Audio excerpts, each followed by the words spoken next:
Hello dear students, मैं गौरव Chawla आरसीवी academy में आप सभी स्टूडेंट्स का हार्दिक स्वागत करता हूं। जैसा कि अपने मेरे प्यारे बच्चों प्रॉफिट लॉस पढ़ रहे थे, प्रॉफिट लॉस के अंदर अपने प्रॉफिट लॉस को जो चैप्टर था वो अपने कंप्लीट कर चुके हैं। प्रॉफिट लॉस का एक पार्ट है जो कि क्या नाम है, डिस्काउंट। डिस्काउंट कह दीजिए, बट्टा कह दीजिए या छूट कह दीजिए।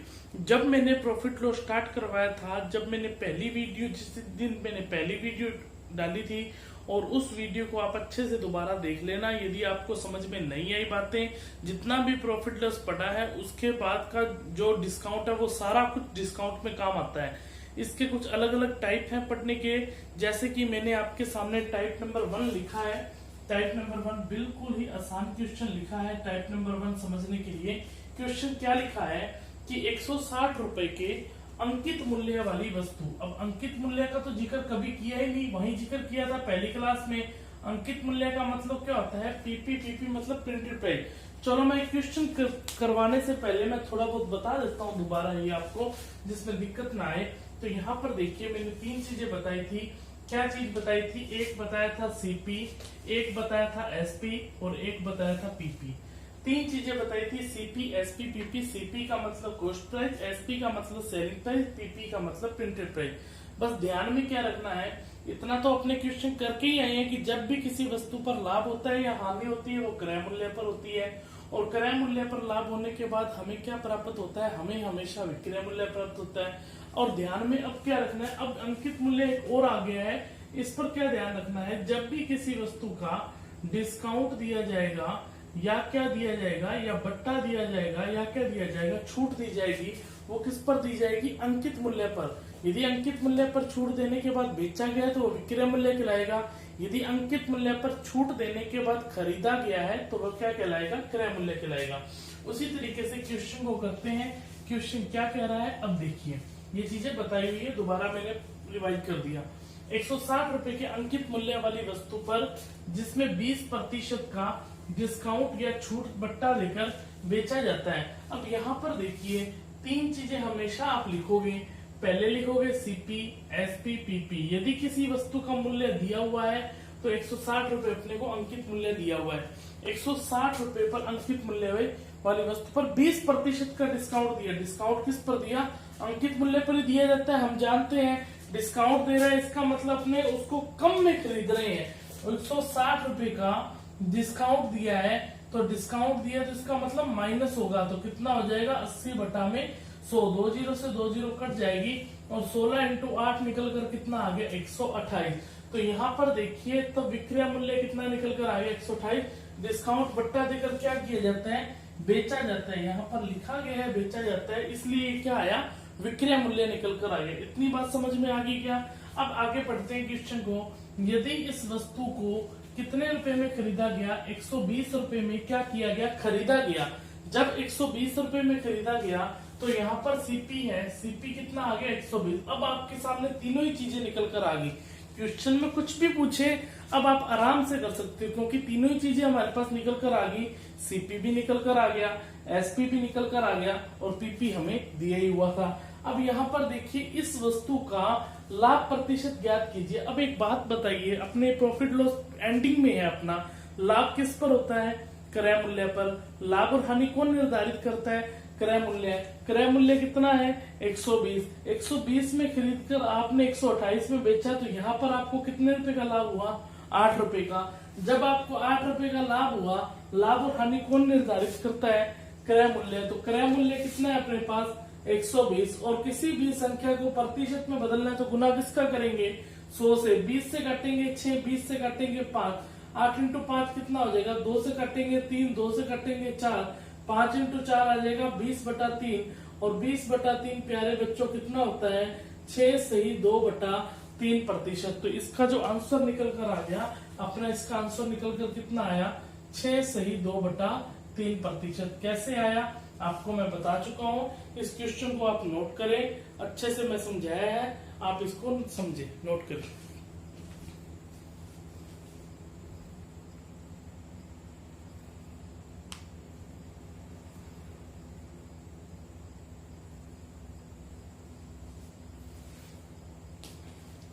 सेकंड क्वेश्चन बिल्कुल ही ऐसा ही लिखा है, ये टाइप 1 ही लिखा गया है। सेकंड क्वेश्चन आप इस क्वेश्चन को करके देखें, खुद ही समझ में आ जाएगा कि चीज समझ पाए हो कि नहीं समझ पाए। क्वेश्चन ये कह रहा है 140 रुपए के अंकित मूल्य वाली वस्तु पर 10% की छूट देकर बेचा गया है। यदि इस वस्तु को 112 रुपए में खरीदा गया हो तो उस वस्तु पर होने वाला लाभ प्रतिशत ज्ञात करें। कीजिए।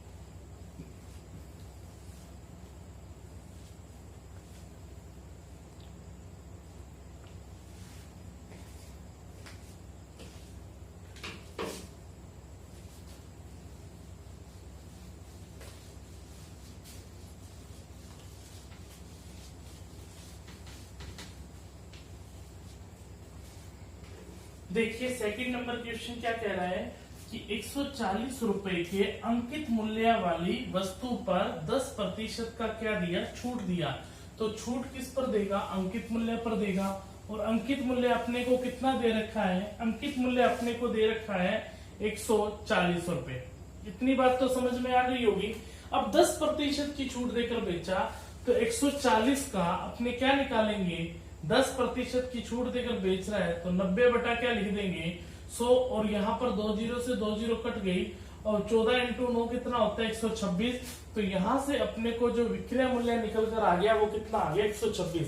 अब छूट देकर यदि बेचा गया है तो आप जानते हैं बेचा गया है तो वो क्या कहलाएगा, विक्रय मूल्य, इसलिए विक्रय मूल्य के नीचे लिखा 126। यदि इस वस्तु को 112 रुपए में क्या किया गया, खरीदा गया। अब इस वस्तु को खरीदा कितने में गया है, 112 में। तो इस वस्तु पर होने वाला लाभ प्रतिशत ज्ञात कीजिए। 112 में खरीद कर आपने 126 में बेचा तो आपको जो लाभ निकल कर आया वो लाभ कितने रुपए का निकल कर आ गया, 14 रुपए का। लाभ और हानि कौन निर्धारित करता है, क्रय मूल्य। तो क्रय मूल्य कितना है अपने पास 112, प्रतिशत में बताना, इंटू में क्या लगेगा 100। अब 14 इंटू जो 8 होता है वो 112 होता है और 8 से काटेंगे तो आंसर निकल कर कितना आ जाएगा 12.5%। तो जो लाभ निकल कर आ गया वो कितना आ गया 12.5%। समझ में आ गया होगा क्वेश्चन आपको। बस यही डिस्काउंट है, ये चीजें। अब मैं अलग अलग टाइप है इसमें अपने वो पढ़ेंगे, इनको नोट करें। मैं नेक्स्ट क्वेश्चन लिखता हूं।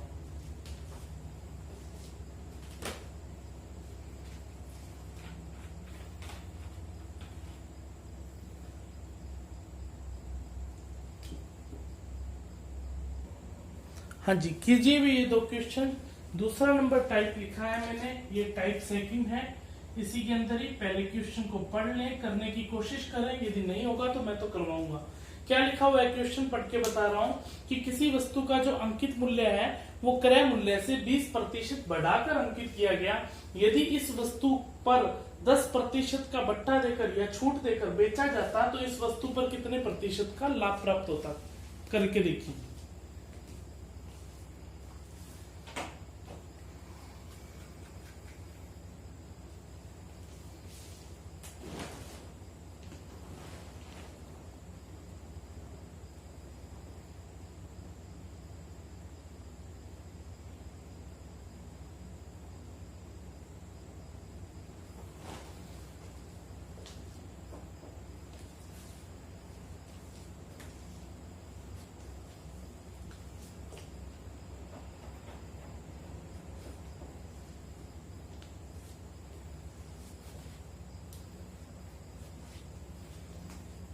हाँ जी, कोशिश कर ली होगी आपने।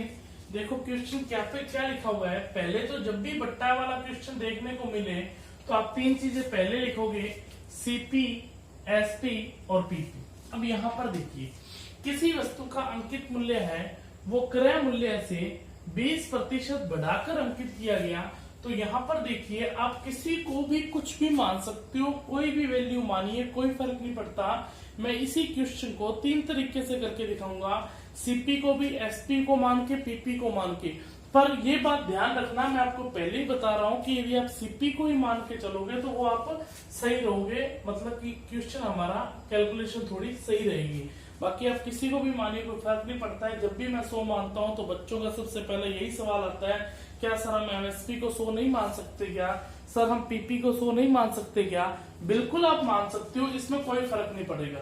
ठीक है, पहले सीपी को 100 मान के क्वेश्चन करते हैं। किसी वस्तु का अंकित मूल्य क्रय मूल्य से 20% बढ़ाकर अंकित किया गया, तो यहाँ पर देखिए क्रय मूल्य से जब बढ़ाकर अंकित किया गया है तो ये तो लिख ही दिया कि क्रय मूल्य से बढ़ाया है, तो 100 माना। तो यहाँ पर देखिए क्रय मूल्य से 20% बढ़ाया तो कितना हो गया 120। तो यहाँ पर अंकित मूल्य कितना हो गया है 120। 100 का 20% 20 होता है, तो 20 बढ़ा के लिखा है तो 120। अब यदि इस वस्तु पर 10% का क्या दिया जाता, बट्टा देकर या छूट देकर बेचा जाता। अब छूट किस पर देगा, अंकित मूल्य पर देगा। अंकित मूल्य कितने है अपने पास 120 है। अब 120 पर कितने प्रतिशत की छूट दी है, 10% की। तो 10% की छूट दी तो कितना हो गया 90/100, और 12 × 9 कितना हो जाएगा 108। तो यहाँ पर देखो छूट देकर बेचा गया, तो इसका मतलब विक्रय मूल्य निकल कर कितना आ गया 108। अब तीनों चीजें निकल कर आ चुकी हैं आपके सामने, तो आप करके देखिए इस वस्तु पर कितने प्रतिशत का लाभ प्राप्त होता। तो यहाँ पर देखिए लाभ कितने का हुआ, 100 में खरीद कर आपने 108 में बेची, 8 का लाभ हुआ, किससे हुआ 100 से, प्रतिशत में बताना इंटू में 100, तो आंसर निकल कर कितना आ गया 8% का क्या आ जाएगा लाभ आ जाएगा। समझ में आ गया होगा क्वेश्चन, नहीं समझ में आया तो दोबारा से इस क्वेश्चन को देखो मैंने किस तरीके से समझाया है, आप इसको नोट करें, ये स्क्रीनशॉट ले। फिर मैं आपको दूसरा तरीका बताता हूं।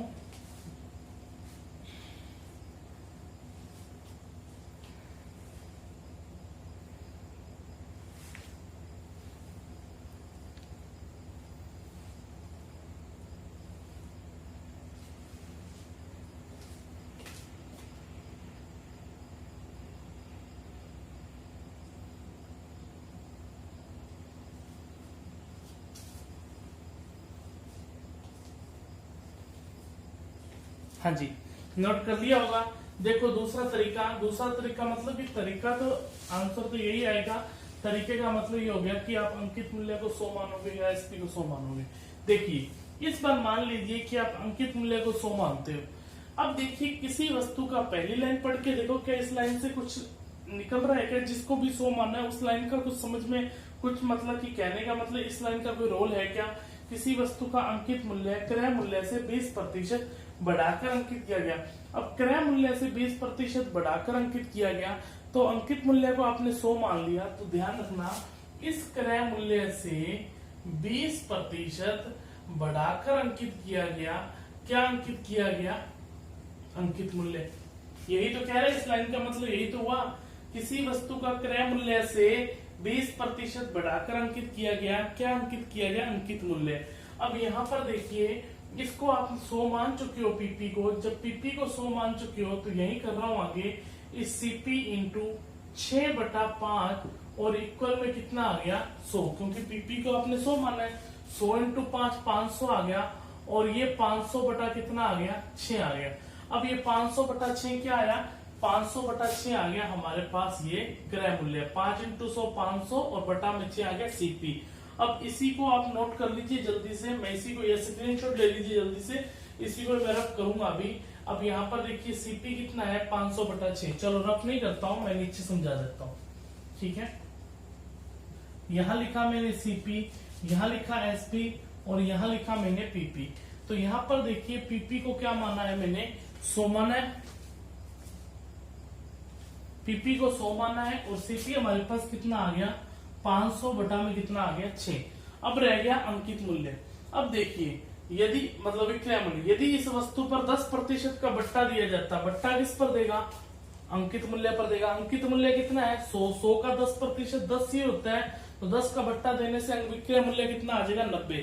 अब इस 6 को आपने खत्म करना है, तो 6 को खत्म करने का तरीका क्या है, इसका 6 से गुना कर दो तो खत्म हो जाएगा। क्या यदि ये कहेगा इसको 6 से गुना किए तो सर मुझे भी 6 से गुना करो, ये कहेगा मुझे भी 6 से गुना करो, तो मैंने तीनों को 6 से गुना कर दिया। 6 से 6 कट गया तो ये आ गया 500। 9 × 6 कितना आ गया 540। 100 इंटू 6 कितना आ गया 600।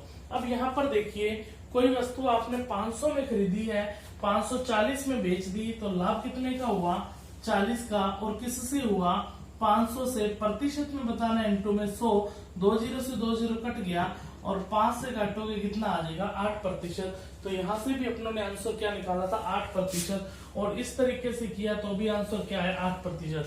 अब यदि एसपी को 100 मानोगे तो कोई फर्क नहीं पड़ेगा। अब यहाँ पर देखो 10% का बट्टा देकर बेचा जाता है, तब एसपी की भी कंडीशन क्या लग जाएगी, ये लग जाएगी पीपी इंटू 10% का बट्टा दिया 90/100 और इक्वल कितना आ जाएगा एसपी। बस इन चीजों को आपने यदि समझ लिया तो ये मान के चलना कि आपको पूरा ही प्रॉफिट लॉस, यदि डिस्काउंट अच्छे से आपको समझ में आ गया तो पूरा प्रॉफिट लॉस की कहानी आपको समझ आ जाएगी कि सीपी रियल में है क्या, एसपी रियल में है क्या, पीपी रियल में है क्या, जो कंफ्यूज हो गए तो।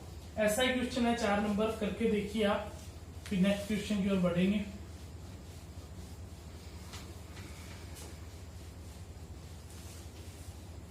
करके ये नोट कर लो।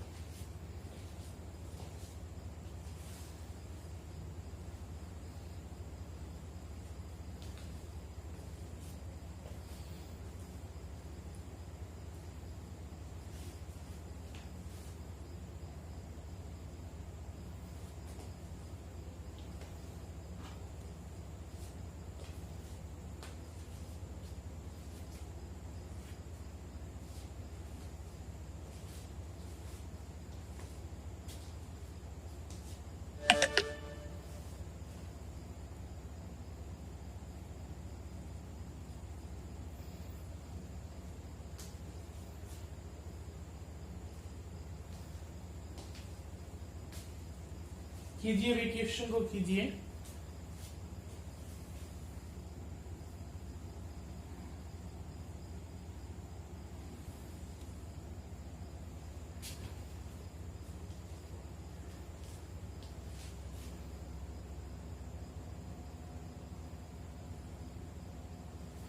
हाँ जी, देखिए क्वेश्चन को।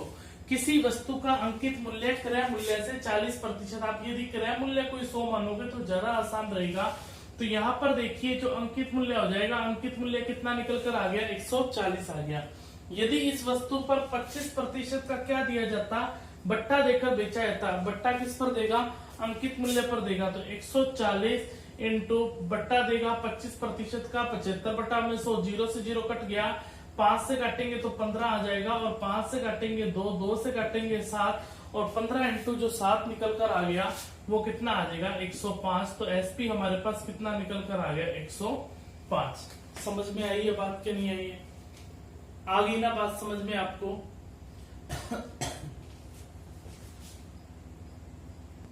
हाँ जी, इतनी बात आपको समझ में आ गई। यहाँ तक एसपी कितना हो गया 105। अब क्या कह रहे हैं, इस वस्तु का लाभ प्रतिशत, तो 100 में खरीद कर 105 में बेच दिया, तो लाभ कितने का हुआ 5 का, किससे हुआ 100 से, इंटू में 100, और यहाँ पर आंसर निकल कर कितना आ गया 5%। समझ में आ गया कि नहीं हो गया? अब टाइप नंबर 2 भी आपको अच्छे से समझ में आ चुका है। बस एक बात का ध्यान रखना, यदि यहाँ पर कोई वैल्यू दी हो, जैसे अभी क्वेश्चन में लिखवाता हूं, आपको अच्छे से वो भी समझ में आ जाएगा। ठीक है,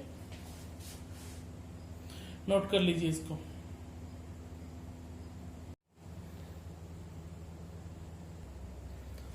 जैसे कि ये क्वेश्चन लिखा हुआ है, कई बार क्या होता है कि क्वेश्चन के अंदर बच्चों वैल्यू दे देता है। अब वैल्यू के अंदर यहाँ पर देखो क्या दिया, 16,400 रुपए दिया, पर क्वेश्चन को यदि पढ़ोगे ना तो इस वैल्यू का कोई मतलब नहीं होगा।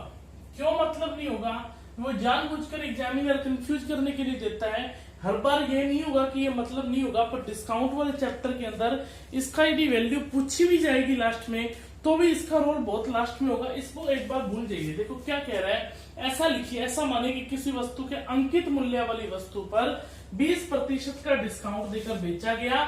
यदि इस वस्तु का अंकित मूल्य क्रय मूल्य से 30% बढ़ाकर अंकित किया गया, तो इस वस्तु पर लाभ, जब पूछ ही प्रतिशत में रहा है अपने को, तो प्रतिशत तो अपने 100 मान के भी निकाल सकते हैं। तो 16,400 रखने की जरूरत कहाँ है? तो समझना इस तरीके को। तो सीपी क्या मान लिया, 100 मान लिया, और अंकित मूल्य को क्रय मूल्य से 30% बढ़ाकर अंकित किया गया। तो यहाँ पर देखिए अंकित मूल्य निकल कर कितना आ गया अपने पास 30 आ गया। यहाँ तक तो समझ में आ गया होगा। इस लाइन को पहले सॉल्व किया है क्योंकि इस लाइन का पहले मतलब था यदि इस वस्तु का अंकित मूल्य क्रय मूल्य से 30% बढ़ाकर अंकित किया। अब क्या कह रहा है, अंकित मूल्य वाली वस्तु पर 20% का डिस्काउंट देकर बेचा गया। अब डिस्काउंट किस पर देगा, अंकित मूल्य पर देगा। अंकित मूल्य कितना है, 130 है। 130 पर 20% का डिस्काउंट दिया, कितना हो गया, 80 बटा में कितना हो जाएगा, 100 हो जाएगा। इतनी बात समझ में आ गई क्या। अब 2 जीरो से ये 2 जीरो कट जाएगी और 13 इंटू 8 कितना आ जाएगा, 104।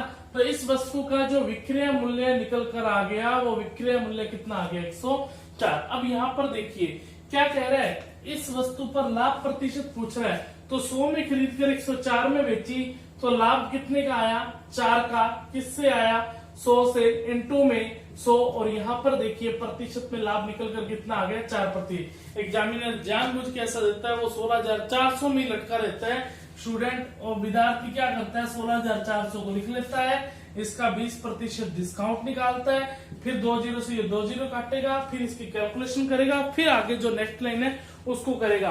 आंसर इससे भी यही आएगा। मैं ये नहीं कह रहा कि इससे आंसर नहीं आएगा, आंसर जरूर इससे आएगा। पर क्या है कि हमारा टाइम तो खपत ज्यादा हो गई, टाइम कंज्यूमिंग ज्यादा होगा, तो अपने कैसे कम टाइम में अपने ज्यादा क्वेश्चन कर पाएंगे। तो हमारा जो आंसर जो तरीका बताया है इस तरीके को फॉलो करना। हाँ, 16,400 का तब यूज होता जब ये पूछा जाता कि इस वस्तु का वास्तविक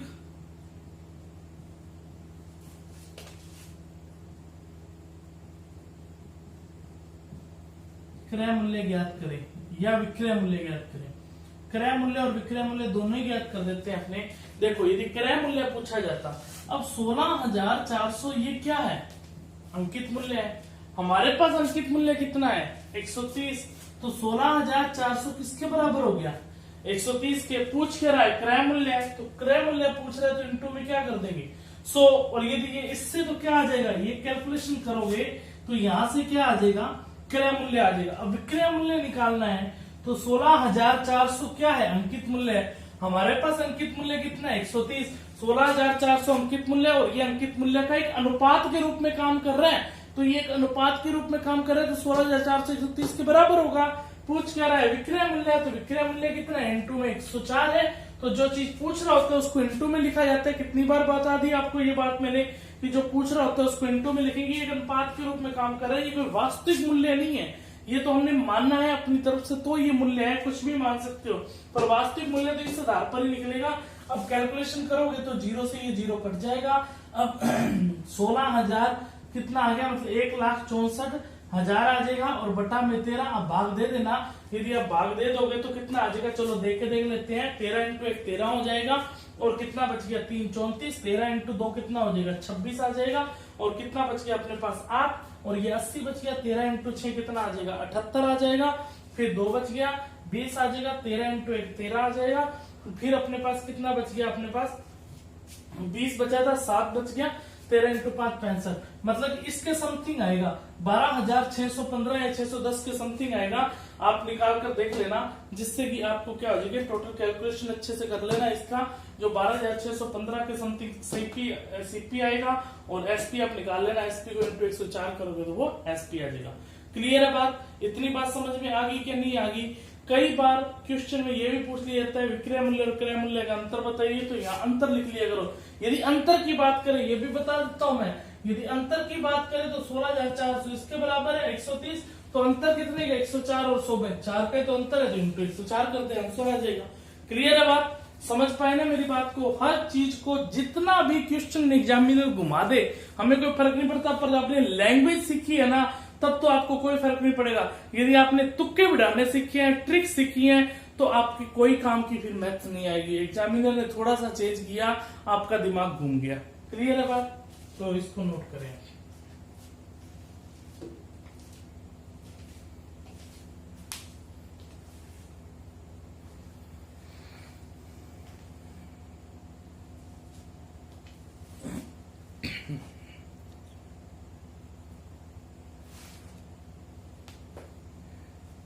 अब पढ़ते हैं अपने नेक्स्ट टाइप। नेक्स्ट टाइप जो बहुत ही इंपॉर्टेंट टाइप है, वही बहुत बार एग्जाम में वही पूछा जाता है, ठीक है।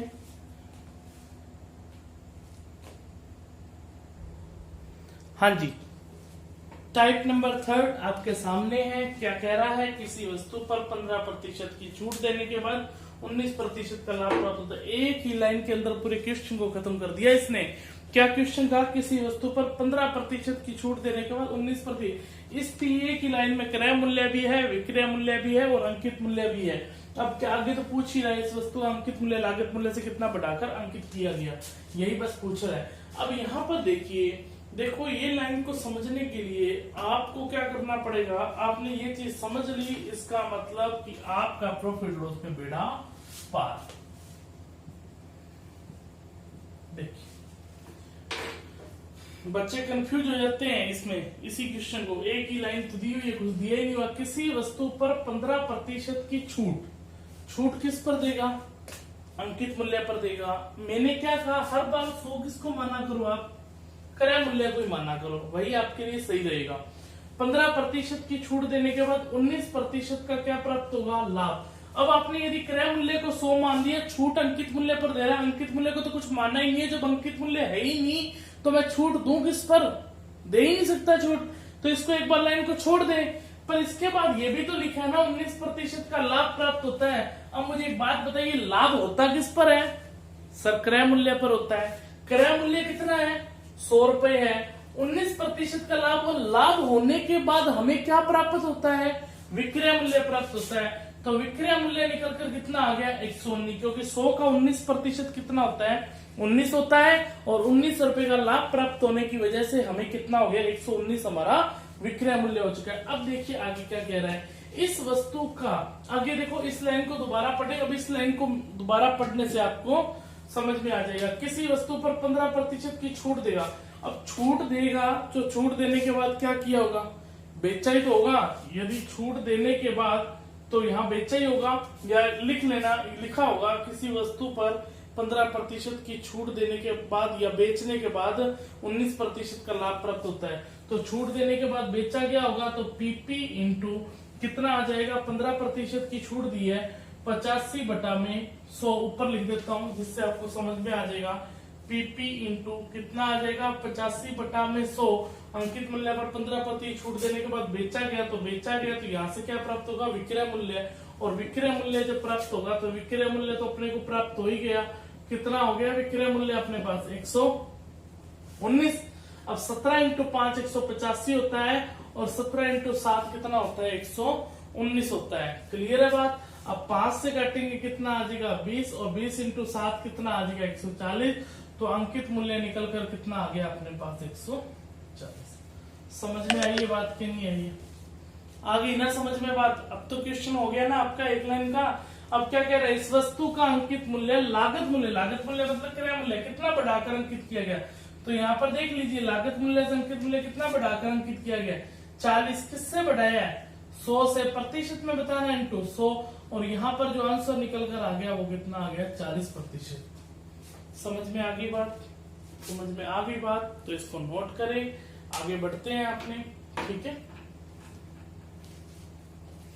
क्वेश्चन लिख रहा हूं एक ऐसा ही, आप करके देखिए क्वेश्चन को।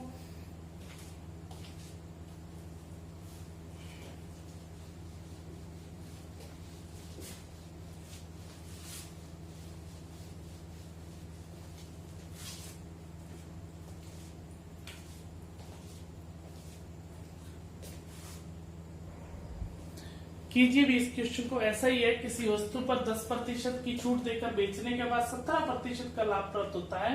यदि इस वस्तु को अंकित मूल्य पर बेचा जाता, यदि लग गया तो एक कंडीशन लग जाती है एक की, तो कितने प्रतिशत का लाभ प्राप्त होता? कीजिए।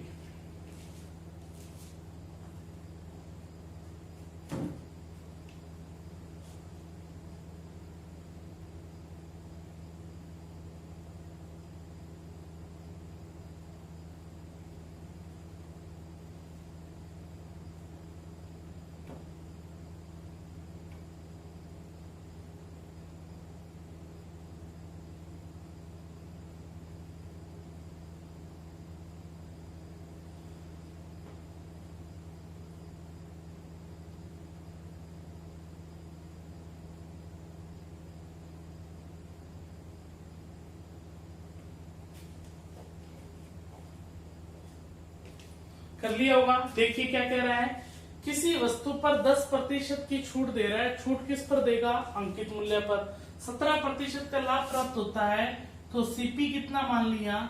100 मान लिया। तो यहाँ पर देखिए अंकित मूल्य कितना आ जाएगा अपने पास? सीपी 100 मान लिया, 17% का लाभ हो रहा है। लाभ और हानि क्रय मूल्य पर, तो क्रय मूल्य पर लाभ होने के बाद विक्रय मूल्य कितना निकल कर आ गया? 117 को भी लाभ होने के बाद विक्रय मूल्य प्राप्त होगा। 10% की छूट देकर बेचने के बाद छूट किस पर देगा? अंकित मूल्य पर।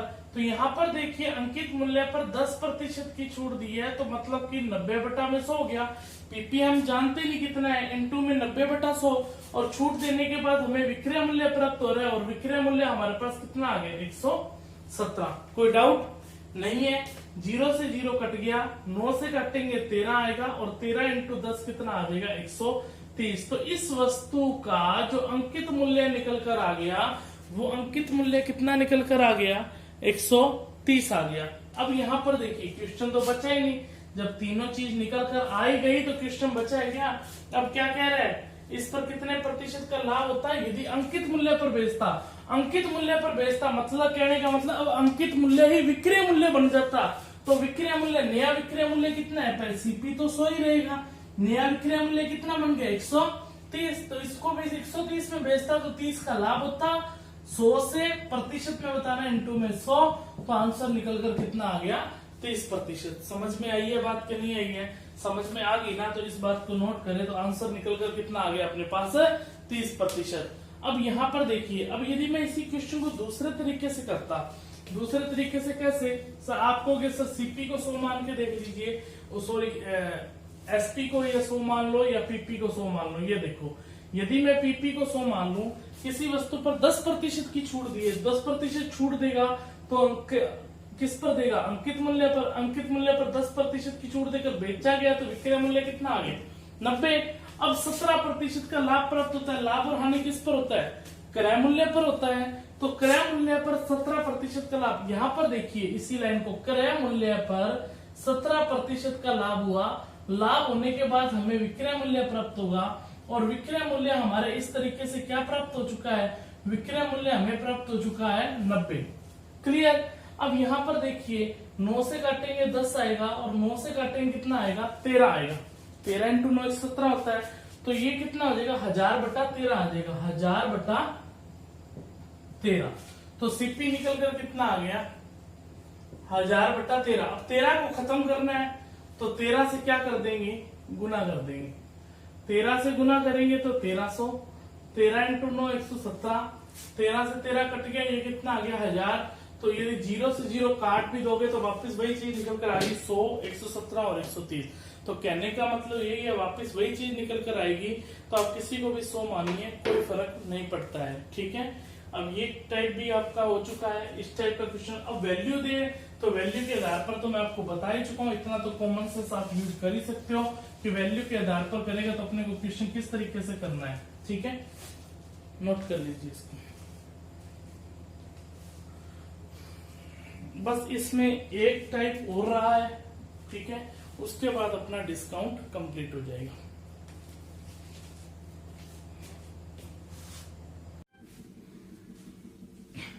हाँ जी, ये दो क्वेश्चन आपके सामने और लिखे हुए हैं। ये जो लास्ट है, लास्ट ही आज का हमारा टाइप रह गया है इस डिस्काउंट का। जो लास्ट का टाइप है, टाइप नंबर अपने कौन से पढ़ रहे थे देख लेना। और यहाँ पर देखिए अपने इस क्वेश्चन को ध्यान से पढ़ना, बहुत ही आसान क्वेश्चन है, इतना कोई हार्ड क्वेश्चन नहीं है। क्या कह रहा है? किसी वस्तु के निर्धारित मूल्य, निर्धारित मूल्य का जो मतलब होता है वो अंकित मूल्य ही होता है। निर्धारित मूल्य का मतलब क्या होता है? अंकित मूल्य। अंकित मूल्य के 4/7 पर क्या किया है? बेचने के बाद 20% की क्या होती है? हानि प्राप्त होती है। इस क्वेश्चन को करने का तरीका क्या है? निर्धारित मूल्य का मतलब क्या होता है? अंकित मूल्य, मतलब पीपी। का या के का मतलब क्या होता है? गुना करना। यहाँ पर 4/7 पर, यहाँ पर क्या लिखा है? 4/7 लिखा है, यहाँ पर 4/7। क्या कह रहे हैं? 4/7 पर बेचने के बाद 4/7 पर क्या किया? बेचना। बेचना का मतलब क्या हो गया? इक्वल में क्या आ जाएगा? एसपी आ जाएगा। यहां तक समझ में आ गई? अब देखो इधर ये डेटा लेकर जाओगे तो ये हो जाएगा 7 एसपी और इक्वल में क्या आ जाएगा? 4 पीपी आ जाएगा। समझ में आ गई बात? अब यहाँ पर देखिए, जब इस तरीके का डेटा होता है, जैसे मैंने आपको बताया हुआ है प्रतिशत के अंदर ही कि 3a इक्वल में 4b इस तरीके से लिखा हो, तो a और b का अनुपात एक दूसरे का क्या हो जाता है, उल्टा हो जाता है कि नहीं हो जाता। उसी तरीके से लिखा है, इसको a मान सकते हो, इसको b मान सकते हो, तो pp और sp का जो अनुपात निकल कर आ जाएगा वो एक दूसरे का उल्टा हो जाएगा। sp का तो अनुपात हो जाएगा 4 और pp का अनुपात कितना आ जाएगा, 7 आ जाएगा। तो यहां तक बात समझ में आ गई क्या? यहाँ पर कितना आ जाएगा, 7:4। तो मैं ऊपर लिख देता हूँ, यहाँ पर ऊपर लिख दिया Cp और क्या लिख दिया Sp और क्या लिख दिया Pp। अब Pp का अनुपात कितना है अपने पास 7 और Sp का अनुपात कितना है अपने पास 4। अब इसको आसान बनाने के लिए मैं बहुत बार आपको बता चुका हूं, इस क्वेश्चन को आसान बनाने के लिए क्या करेंगे, आसान बनाने के लिए इसको 700 मान लेंगे और इसको क्या मान लेंगे, अपने 400 मान लेंगे। यहां तक तो बात समझ में आ गई होगी। पहली लाइन है, अभी तक सिर्फ पहली लाइन को अभी तक क्लियर किया उन्होंने, क्लियर। अब दूसरी लाइन पढ़ते हैं। ऐसा करने के बाद 20% की क्या होती है, हानि प्राप्त होती है। हानि और लाभ किस पर होता है, क्रय मूल्य पर होता है। क्या क्रय मूल्य दिया है, क्या नहीं दिया है, एसपी तो दिया है, एसपी कितना है 400। इसका मतलब क्या हो गया, 400 रुपए में बेचने पर 20% की हानि प्राप्त होती है। याद करो आप, मैंने आपको बताया हुआ है कि एसपी हमेशा ऊपर रहता है और सीपी हमेशा नीचे रहता है। एसपी कितना दिया हुआ है 400, लाभ और हानि किस पर होता है, क्रय मूल्य पर। इस क्रय मूल्य पर 20% की हानि हुई तो 80 बटा में 100 कहां चला जाएगा, ऊपर। इससे क्या निकल कर आ जाएगा, इससे हमारा क्रय मूल्य निकल कर आ जाएगा। 80 इंटू 5 400 होता है और 5 इंटू 100 कितना आ जाएगा 500। तो यहाँ पर अपने पास जो क्रय मूल्य निकल कर आ गया वो कितना आ गया 500। अब ये बात समझ में आ गई होगी, जो चीजें पढ़ के आए हुए हैं वही चीजें पढ़ रहे हैं, कुछ अलग नहीं पढ़ रहे हैं, बस तरीका क्वेश्चन कुछ क्वेश्चन बदला है, वो डिस्काउंट में चेंज हो गया। यहां तक समझ आ गई। अब क्या कह रहे हैं, अब यदि एक कंडीशन लग गई, यदि ऐसा होता तो, यदि इस वस्तु पर 20% की छूट देकर बेचा जाता। अब मुझे एक बात बताइए स्टूडेंट, ये जो छूट है वो किस पर दी जाएगी, अंकित मूल्य पर दी जाएगी। अंकित मूल्य कितना है 700 रुपए है। 700 की कितनी प्रतिशत की छूट देना चाहता है वो 20%। तो 700 पर 20% की छूट दी, इसका मतलब यहाँ पर कितना आ जाएगा 80 बटा में 100 आएगा कि नहीं आएगा। यहां से अपनों ने छूट निकाली तो इसका मतलब कि अब नया जो विक्रय मूल्य होता है, यदि का मतलब ऐसा होता तो हुआ नहीं ऐसा, पर वो पूछ रहा है यदि ऐसा होता तो इसका मतलब नया विक्रय मूल्य है। तो मैं यहाँ पर लिख देता हूं कि जो न्यू विक्रय मूल्य है वो न्यू विक्रय मूल्य कितना होता है 560 होता है। यदि ऐसा था तब कितने प्रतिशत का लाभ होता है, तो 500 में खरीद कर आप 560 में बेचोगे तो आपको डायरेक्टली देखिए कितने का लाभ हो रहा है 60 रुपए का। और किससे हो रहा है 500 से, प्रतिशत में बताना, इंटू में 100 लगेगा, 2 जीरो से 2 जीरो कट जाएगी तो आंसर निकल कर कितना आ गया 12% का क्या होता लाभ होता। समझ में आई है बात के नहीं आई है। पहला स्टेप मैंने सबसे पहले ये किया, दूसरा स्टेप मैंने ये किया, दूसरा स्टेप ये किया, सारे कंप्लीट। तीसरा स्टेप मैंने ये किया और चौथा स्टेप मैंने लास्ट ये किया। ये तो आपको पता ही होगा एसपी बटा सीपी ये कैसे निकाला है, या लिखना चाहते हो तो ये लिख लीजिए। तीसरा स्टेप ये लिख लो और चौथा स्टेप ये लिख लो और पांचवा स्टेप ये लिख लो। क्लियर। अब इसको नोट करें क्वेश्चन को। ऐसा ही क्वेश्चन है 9 नंबर, करके देखिए आप, फिर मैं आपको बताता हूं। ध्यान से पढ़ना क्वेश्चन को।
हो गया होगा प्यारे बच्चों।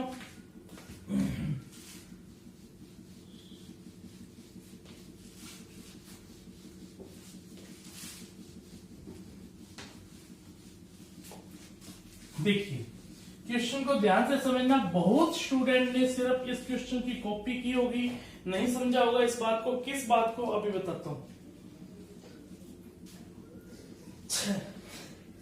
देखिए किसी वस्तु के निर्धारित मूल्य, आप इतनी बात तो समझ गए होंगे कि निर्धारित मूल्य का मतलब क्या हो गया। पीपी मतलब अंकित मूल्य के 4/5 पर। अब इसने यहाँ पर क्या खरीदा जाता है, खरीदा जाता है तो भैया सीपी है। यदि किसी ने यहाँ पर सीधा रेक्टिफिकेशन करके एसपी लिख दिया तो बहुत गलत कर रहे हो आप। इसका मतलब कि आप लैंग्वेज को समझ ही नहीं पा रहे हो, या आप लैंग्वेज को समझना चाहते ही नहीं हो। बस आप एक रटना चाहते हो कि सर ने बता दिया, उसकी कॉपी करके उसको चेप दो। बस ऐसा नहीं करना है। खरीदा जाता है तो निर्धारित मूल्य कितना हुआ, पीपी के 4/5 पर खरीदा गया। तो इसका मतलब इस बार क्या हो गया, सीपी हो गया। जब ये इधर डेटा जाएगा तो 5 सीपी और इक्वल में कितना आ गया, 4 पीपी। और पीपी और सीपी का जो अनुपात है वो एक दूसरे का क्या हो जाएगा, उल्टा हो जाएगा। इसको 500 मान लिया और इसको क्या मान लिया, 400 मान लिया। यहां तक आपको बात समझ में आई है क्या? यहां तक तो बात आपको समझ में आ गई होगी। मैं इस चीज को ऊपर लिख देता हूं, एक तरफ लिख देता हूं सीपी, या मैं नीचे लिख देता हूं, ऊपर मैं क्वेश्चन को सॉल्व करवा दूंगा। ये यहां लिखा मैंने सीपी, यहां लिखा मैंने एसपी और यहां लिखा मैंने पीपी। अब यहां पर देखिए सीपी है, वो सीपी कितना मान लिया मैंने, 400, और पीपी कितना मान लिया मैंने, 500। मतलब कि 4/5 में लिखा था तो हम 400 और 500 इसको मान सकते हैं। अब यहाँ पर देखिए एसपी चाहिए। अब क्या कहते हैं, 10% की छूट देकर बेच दिया गया। अब मुझे एक बात बताइए, ये छूट बंदा किस पर देगा, अंकित मूल्य पर देगा। अंकित मूल्य पर कितने प्रतिशत की छूट देगा, 10% की। तो एक बात देखिए, 500 का 10% 50 होता है। 50 की छूट देने के बाद 450 में बेचेगा। या पैसे कर दीजिए 90/100, 2 0 से 2 0 कट गई, और यहां पर कितना आ गया, 450, और एसपी निकल कर कितना आ गया, 450 रुपए। समझ में आई है बात, क्या नहीं है? अब इस वस्तु पर लाभ प्रतिशत पूछ रहा है, तो लाभ प्रतिशत निकालेगा तो क्रय मूल्य कितना है अपने पास, 400। बेचा कितने में है, 450 में। 400 में खरीदकर कोई वस्तु यदि 450 में बेची है तो आप खुद ही देखिए लाभ कितने का हुआ, 50 का। किससे हुआ, 400 से। प्रतिशत में बताना, इंटू में 100 लगेगा। 2 0 से 2 0 कट जाएगी, और 50/4 है वो हमारे पास निकल कर कितना आ गया, 12.5%। यही हमारा क्या हो गया, आंसर हो गया। समझ में आई है कि नहीं आई है? ये हमारा डिस्काउंट है, डिस्काउंट का चैप्टर हमारा कंप्लीट हो गया। अब देखो प्यारे बच्चों, मैं अब अपने देखो किस तरीके से पढ़ेंगे। अपने 2 टॉपिक हो चुके हैं। एक टॉपिक हो चुका है अपना प्रतिशत, और एक टॉपिक आज हमारा कंप्लीट हो गया प्रॉफिट लॉस। अब जो आगे की नेक्स्ट क्लासेस हैं, नेक्स्ट क्लासेस में अपने क्या करेंगे, जो पीछे के टॉपिक हो रहे हैं उनकी अपने एक प्रैक्टिस की एक अलग वीडियो देंगे। वो भी आप, उसका भी टाइम आपका 8 बजे ही रहेगा। घबराने की जरूरत आपको नहीं है। आप कहोगे सर 8 बजे 2 वीडियो कैसे देख पाएंगे, तो आपको इस बार क्या करना है, इस बार जो आगे जो टॉपिक है, देखो बड़े बड़े ये 2 टॉपिक थे, आगे छोटे टॉपिक है हमारे पास, साधारण ब्याज, चक्रवृद्धि ब्याज, दोनों ही मिला के टोटल यदि मैक्सिमम भी कहूं तो मैक्सिमम सिर्फ 8 दिन का ही टॉपिक है।